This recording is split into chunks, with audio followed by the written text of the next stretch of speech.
Hello friends, study hub में आपका स्वागत है। आज हम लोग बिहार के भूगोल का कुछ रिवीजन करेंगे। बिहार के भूगोल में बिहार का भौतिक विभाजन और बिहार की जलवायु देखेंगे। चलिए देखते हैं। तो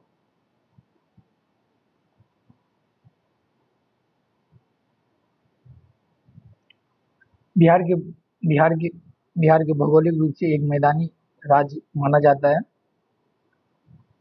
यह गंगा के मैदानी क्षेत्र में बसा बसा एक समृद्ध क्षेत्र है।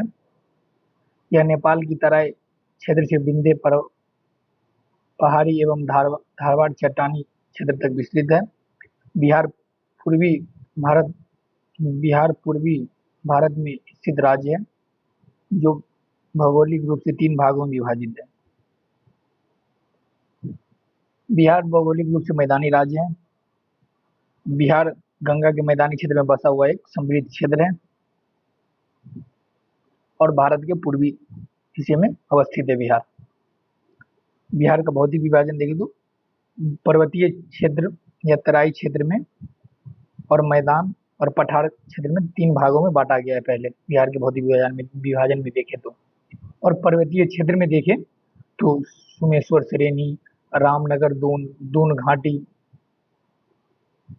मैदान में देखो तो उत्तरी गंगा का मैदान और दक्षिणी गंगा का मैदान, और पठार में देखो धारवाड़ चट्टान और विंध्यन चट्टान के रूप में। यहाँ देखिए अगर मैप द्वारा समझा जा सके तो देखिए यहाँ सोमेश्वर श्रेणी पश्चिम चंपारण की तरफ है, दून घाटी पूर्वी चंपारण, रामनगर घाटी पूर्वी चंपारण ही है। फिर वहां से सोमेश्वर श्रेणी से कौन सी नदी निकलती है उद्गम स्थल, तो ये देखिए गंडक नदी है, और ये गंडक नदी गंगा में आके मिलती है। ठीक, अगर ऐसे देखें तो गंगा के बाएं भाग से मिलने वाली नदी देखें तो घाघरा नदी हुई, गंडक नदी हुई। घाघरा और गंडक नदी के बीच के क्षेत्र को घाघरा गंडक दोआब कहते हैं।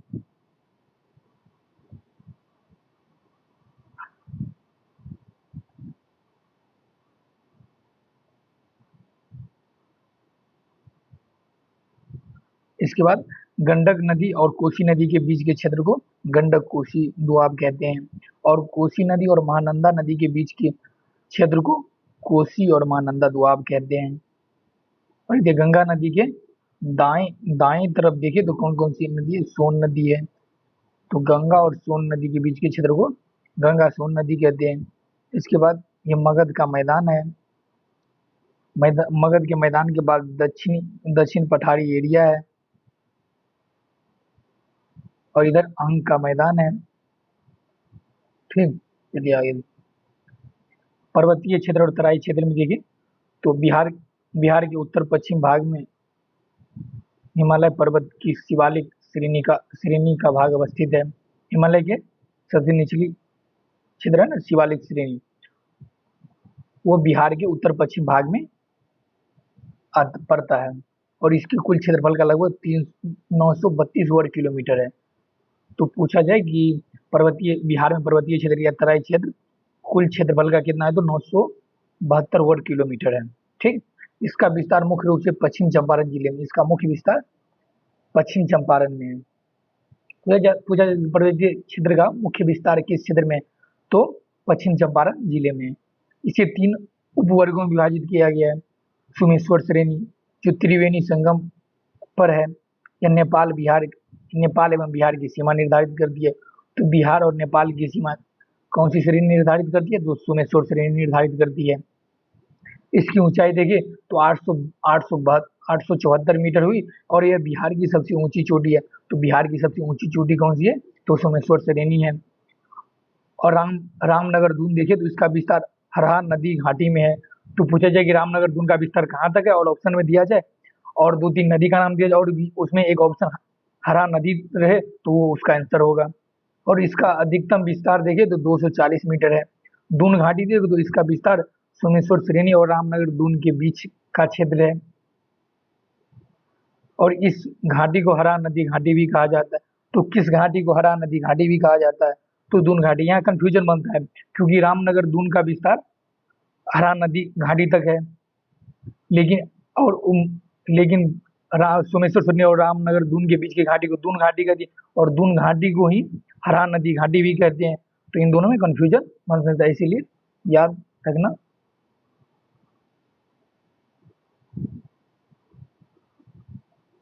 यहाँ देखिए मैदान का मैदानी क्षेत्र देखिए, बिहार के कुल भौगोलिक भू भाग का 96% भाग मैदानी है। बिहार का कुल भूभाग का 96% भाग मैदानी है, क्योंकि गंगा के तराई क्षेत्र में अपना बिहार बसा हुआ है। इस मैदानी भाग का निर्माण गंगा एवं उसकी सहायक नदियों के निक्षेप से हुआ है, और इसीलिए वो गंगा के मैदान में उपजाऊ भी है, और यहाँ सघन बस्ती भी बनी हुई है, क्योंकि जहाँ उपजाऊ भूमि वहीं तो खेती भी होगी ना, तो इसीलिए वहाँ सघन बस्ती भी है। इसीलिए आप देखेंगे बिहार की जहाँ मैदानी इलाका उस क्षेत्र में जनसंख्या घनत्व ज्यादा है बिहार का, क्योंकि वहाँ खेती है, क्योंकि वहाँ उपजाऊ भूमि है, गंगा की तराई क्षेत्र है। इस मैदान के मध्य से गंगा नदी बहती है। इस मैदान के मध्य से गंगा नदी बहती है। गंगा नदी की स्थिति के आधार पर देखें तो इसे भी दो उपवर्गों में विभाजित किया गया, उत्तरी गंगा का मैदान और दक्षिणी गंगा का मैदान। तो उत्तरी गंगा का मैदान देखिए, तो गंगा नदी से उत्तर में नेपाल सीमा तक इसका विस्तार है। गंगा नदी से उत्तर में ये नेपाल सीमा तक विस्तार है। इस मैदान का ढाल उत्तर दक्षिण है। इस मैदान का ढाल उत्तर दक्षिण है। उत्तरी गंगा का मैदान का ढाल उत्तर दक्षिण है। ऐसे करके यहाँ से आ रहा है नदी अपना, और ये दक्षिण की तरफ, ये इसका ढाल। ठीक, उत्तर पश्चिम से दक्षिण पूर्व की ओर इसकी ढाल उत्तर से दक्षिण है, तथा उत्तर पश्चिम से दक्षिण पूर्व की ओर प्रवाहित होती है। तो इसकी ढाल पूछा जाए तो उत्तर से दक्षिण है, अगर वही पूछा जाए प्रवाह किस तरफ से, तो उत्तर पश्चिम। ये वो उत्तर पश्चिम, क्योंकि दिखाते हैं यहाँ से पर उत्तर पश्चिम और दक्षिण पूर्व की ओर इधर गंगा प्रवाहित होगी, ऐसे करके यहाँ से चालू हो गया। ठीक, इस मैदानी भाग को 3 दुआबों में बांटा जाता है। तो उत्तरी गंगा के मैदान के कितने दुआबों में बांटा जाता है, तो 3 दुआबों में बांटा जाता है। दुआब से तात्पर्य दो नदियों के बीच के भूमि या मैदान का, जो ऊपर बताए हैं। ये सभी दुआब क्षेत्र अपने जलोढ़ मृदा एवं उर्वरता के लिए प्रसिद्ध है, क्योंकि गंगा की मैदान की तराई क्षेत्र है ना, इसीलिए उपजाऊ होती है, क्योंकि ह्यूमस रहता है, क्योंकि उसके उपजाऊ पंख बैठ जाता है, बाढ़ के कारण वो पंख रहता है ना, वो उपजाऊ मिट्टी होती है। ये उर्वरता के लिए प्रसिद्ध है, यहाँ जलोढ़ मृदा एवं उर्वरता के लिए प्रसिद्ध है। तो घाघरा घाघरा गंडक दोआब, तो घाघरा और गंडक नदी के बीच के क्षेत्र को घाघरा गंडक दोआब कहते हैं। और गंडक कोसी देखे तो गंडक और कोसी नदी के बीच के क्षेत्र को गंडक कोसी दोआब कहेंगे, और कोसी और महानंदा नदी के बीच के क्षेत्र को कोसी महानंदा दोआब कहेंगे। दक्षिण गंगा का मैदान देखें तो गंगा नदी से दक्षिण और दक्षिण के पहाड़ी क्षेत्र के मध्य दक्षिण गंगा का मैदान अवस्थित है। उत्तरी गंगा के मैदान की तुलना में इसका आकार छोटा है। इसका निर्माण गंगा के अतिरिक्त पठारी नदियों के निक्षेप से हुआ है। इस क्षेत्र को 3 उपवर्गों में बांटा जाता है, गंगा सोन दोआब, मगध का मैदान और अंग का मैदान। तो गंगा और सोन नदी के बीच के क्षेत्र को गंगा सोन दोआब कहते हैं, और मगध का मैदान है, और अंग का मैदान है दक्षिण में। ठीक, बिहार का पठारी क्षेत्र देखें तो बिहार के दक्षिण सीमा पर पठार एवं पहाड़ी क्षेत्र है, जो झारखंड से सीमा साझा करते हैं। दक्षिण में स्थित पठारी क्षेत्र में 2 क्रम की चट्टानें अवस्थित है, धारवाड़ चट्टानें, मुंगेर, जमुई, नवादा, गया। तो धारवाड़ चट्टानें किस किस क्षेत्र में पाई जाती है, तो वहाँ दे देगा जिला बिहार के, और किससे संबंधित है, ये धारवाड़ चट्टानें किस जिले से संबंधित है, ऐसे करके क्वेश्चन। और मुंगेर, जमुई, नवादा, गया, और उसमें ऑप्शन दिया रहेगा। तो ऐसे वाले क्वेश्चन में अधिकतर होता है कि उपयुक्त सभी, आराम से ई मारो, कोई दिक्कत नहीं, आराम से ई कंफर्म, मतलब अधिकतर क्वेश्चन में ऐसे ही होता है। ऐसे क्वेश्चन क्योंकि यहाँ आदि लगा हुआ था, और भी तो हो सकते हैं, तो वहाँ ऑप्शन कितना एग्जामिनर देगा, उतना तो देगा नहीं, इसलिए ऐसे क्वेश्चन में अधिकतर आंसर होता है, उपर्युक्त सभी। क्योंकि बीपीएससी अगर 5वां बनाएगा तो इनमें से सभी या इनमें से कोई नहीं बनाता है। और विंध्यन चट्टाने देखे तो कैमूर और रोहतास में मिलते हैं, तो ये फंसाने वाली चीज, यहाँ फंस सकते हैं बच्चे, क्योंकि यहाँ विंध्यन चट्टाने किस क्षेत्र में पाया जाता है, तो कैमूर और रोहतास में मात्र पाया जाता है। और मतलब कुछ कुछ क्षेत्र में तो पाया ही जाता है, लेकिन प्रसिद्धि कैमूर और रोहतास जिले में ही है।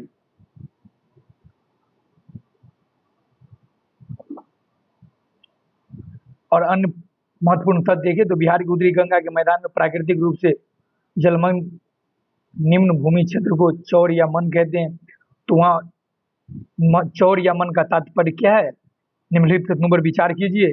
और हम लोग मानवशील प्राणी है, विचार तो करने लगेंगे। और उसी में ये ऑप्शन दिया रहेगा कि बिहार के उत्तरी गंगा के मैदान के प्राकृतिक रूप से जलमग्न निम्न भूमि क्षेत्र को, और ये और 3-4 ऑप्शन और दिया रहेगा। अगर रिवीजन करके नहीं गए होंगे तो क्वेश्चन वहां गलत करके आएंगे। तो ऐसे गंगा के मैदानी बाढ़ क्षेत्र में बनने वाले विशेष आकृति को दियारा प्रदेश कहते हैं। तो दियारा प्रदेश का तात्पर्य क्या है, निम्नलिखित कथनों पर विचार करें और ये देगा कि गंगा के मैदानी बाढ़ के क्षेत्र में बनने वाली विशेष आकृति क्षेत्र को दियारा प्रदेश कहते हैं। उत्तरी गंगा के मैदान में कई मन या चौर गोखुर झीलों के रूप में पाए जाते हैं। दक्षिण गंगा के मैदान में तटबंध से लगे दक्षिण की ओर गहराई वाले क्षेत्र को टाल कहते हैं।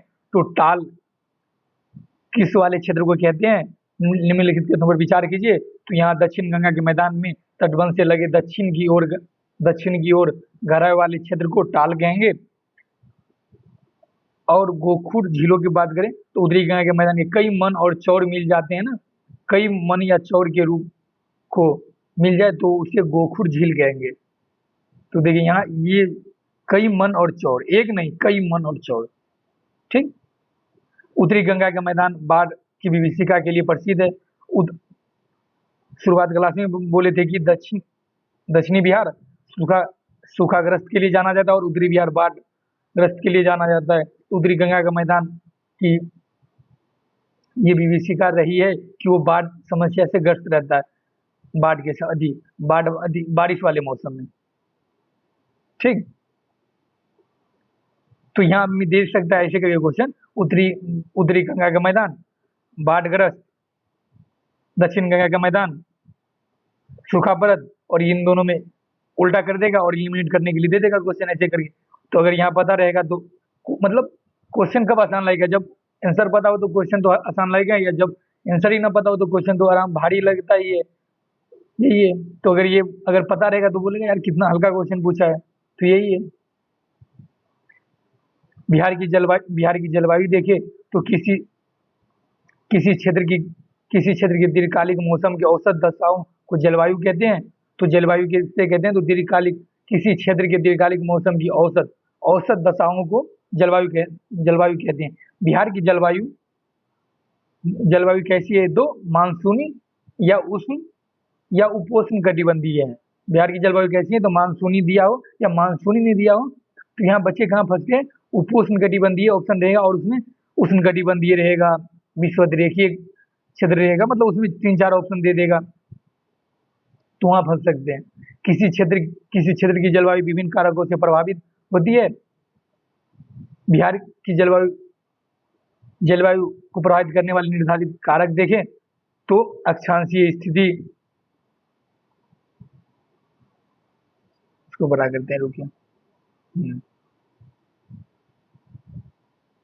अक्षांशीय स्थिति हुई, बंगाल की खाड़ी से दूरी ही, वही बिहार के जलवायु को प्रभावित करते हैं। मानसूनी प्रभाव हुआ, उत्तर में हिमालय पर्वत की उपस्थिति हुई और उच्चावची हुई।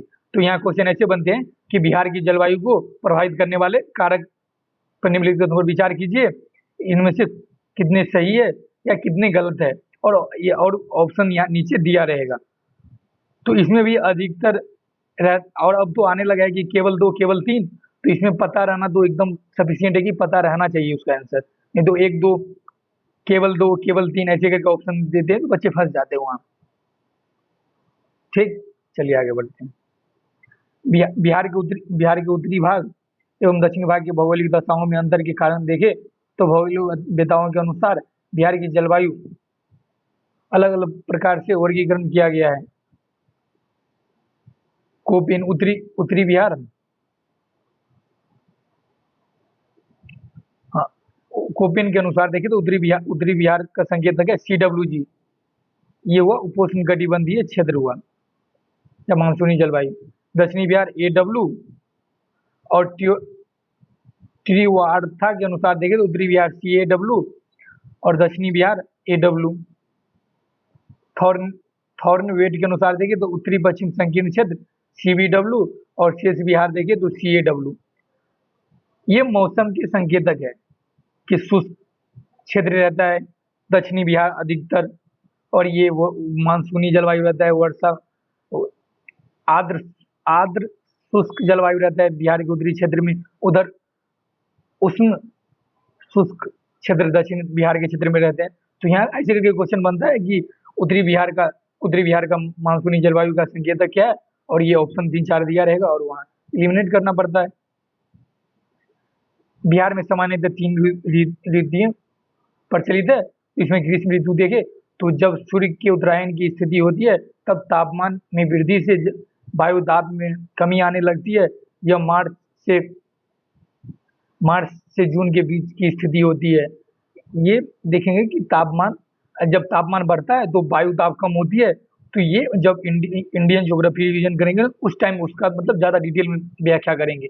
बस अभी ये जान लीजिए कि जब सूर्य उत्तरायण होगा तो टेम्परेचर बढ़ेगी तो वायु दाब में कमी आएगी। बस इतना भी जान लीजिए। और ग्रीष्म ऋतु में सूर्य का उत्तरायण होता है, न कि दक्षिणायन। इस मौसम में पश्चिमी और मध्य बिहार में गर्म हवाएं चलती है जिसे लू कहते हैं। तो बिहार में चलने वाली गर्म हवाएं को क्या कहते हैं, तो लू कहा जाता है। इस मौसम का तापमान 32 डिग्री सेल्सियस होता है। और सबसे गर्म स्थान देखें तो गया है, और सबसे ठंडा भी स्थान देखें मतलब शीत ऋतु में सबसे ठंडा स्थान तो गया ही है। मानसून आने के पूर्व बिहार में बंगाल की खाड़ी से आने वाले उष्णकटिबंधीय चक्रवातों के कारण वर्षा होती है जिसे नॉर्वेस्टर या काल वैशाखी कहते हैं। तो ये क्वेश्चन यहाँ ऐसे बन सकता है कि जब लौटती हुई मानसून के समय पूर्वी बिहार में जब बंगाल की खाड़ी से आने वाले उष्णकटिबंधीय चक्रवातों के कारण वर्षा होती है तो उसे क्या कहते हैं, नॉर्वेस्टर या काल वैशाखी। ऑप्शन में दोनों सही है, तो उसी को नॉर्वेस्टर कहे इंग्लिश या हिंदी में उसे काल वैशाखी कहे। बात देखिए वर्षा ऋतु देखें जून से अक्टूबर के मध्य वर्षा ऋतु का समय होता है। और बिहार में मानसून का प्रवेश मध्य जून में होता है। और बिहार में जलवायु जुलाई एवं अगस्त में अधिक वर्षा होती है। तो किस महीने में बिहार में अधिक वर्षा होती है, फैक्चुअल इन्फॉर्मेशन अगर कोई एग्जामिनर क्वेश्चन बनाना चाहे तो यहाँ से बना सकता है कि किस महीने में बिहार में अधिक वर्षा होती है। तो जुलाई एवं अगस्त के महीने में बिहार में औसत वर्षा देखें तो 112 सेंटीमीटर की होती है। क्वेश्चन पूछा गया और बनता भी है यहाँ से क्वेश्चन कि बिहार की औसत जलवायु भारत की औसत वर्षा कितनी है, तो 112 सेंटीमीटर होती है। यहाँ सर्वाधिक वर्षा किशनगंज जिला में होता है जिले में, तथा सबसे कम वर्षा औरंगाबाद में होता है। ये क्वेश्चन यहाँ से सबसे सर्वाधिक वर्षा किशनगंज जिले में और सबसे कम वर्षा औरंगाबाद में। बिहार के दक्षिण पश्चिम मानसून की बंगाल की खाड़ी के शाखा से सर्वाधिक वर्षा होती है। वही दक्षिण पश्चिम मानसून की और बंगाल की खाड़ी से होती हुई आती है ना, बंगाल की खाड़ी से सर्वाधिक वहाँ से जब दक्षिण पश्चिम मानसून आती है तो बंगाल की खाड़ी से होती है, वहाँ से नमी लेती है। और उत्तरी बिहार में अत्यधिक वर्षा इसीलिए होती है, और जिसके कारण उत्तरी बिहार में बाढ़ की स्थिति आ जाती है। और दक्षिणी बिहार का कुछ भाग सूखा से प्रभावित रहता है। शीत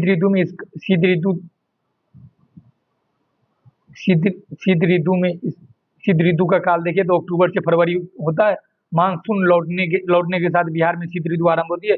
तो मानसून लौटने के साथ बिहार में शीत ऋतु आरंभ होती है। तो बिहार में शीत ऋतु कब आरंभ होती है, तो मानसून लौटने के साथ ही बिहार में शीत ऋतु आरंभ होती है।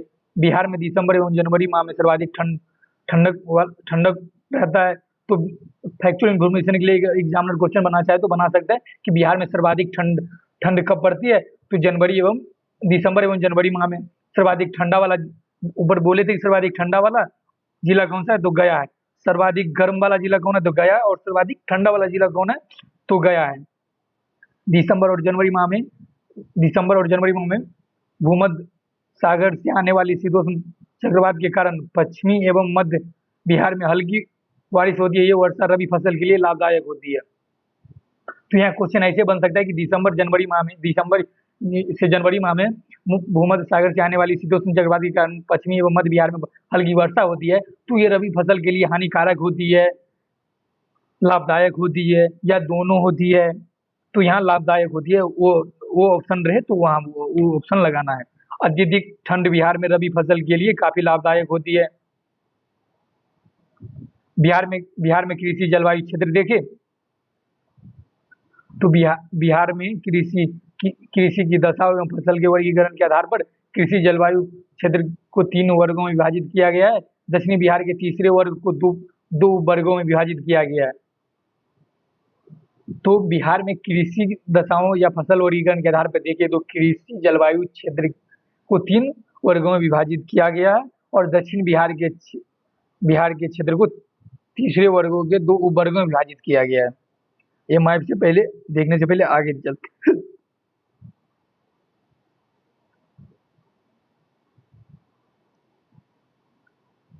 3 जोन में बांटा गया है। पहला जोन, दूसरा जोन